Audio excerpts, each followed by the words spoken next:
تلوار کا چلنا.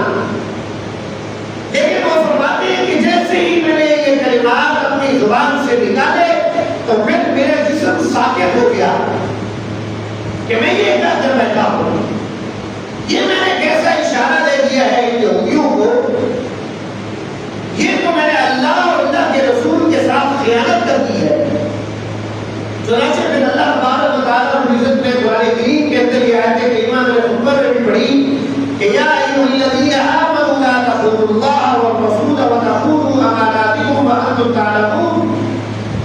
تم اللہ اور اللہ کے رسول اور جو امانتیں تمہارے سپرد کر دی جائے ان کے بارے میں خیانت نہ کرو جبکہ تم جانتے بھی ہو.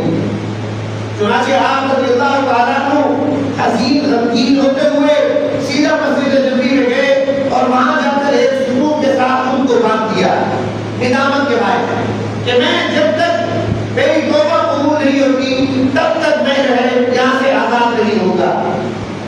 آپ صلی اللہ علیہ وسلم کو اطلاع ملی تو حضور نبی رحمت صلی اللہ علیہ وسلم نے ارشاد فرمایا اگر یہ ابو لبابہ میرے پاس آ جاتا تو میں اس کے حق میں دعا مغفرت کر دیتا. اللہ تعالیٰ اس کے گناہوں کو معاف فرما دیتے, اس کی نظرش کو درگزر فرما دیتے. لیکن آپ چونکہ اس نے اپنے لیے یہ خود سزا اور فیصلہ کیا ہے لہٰذا جب تک اللہ تعالیٰ کا حکم نہیں آتا اب اس کو گزرنا پڑے گا. تو روایات میں آتا ہے 7 روز تب وہ بغیر کچھ کھائے پیے اسی طرح بنے رہے.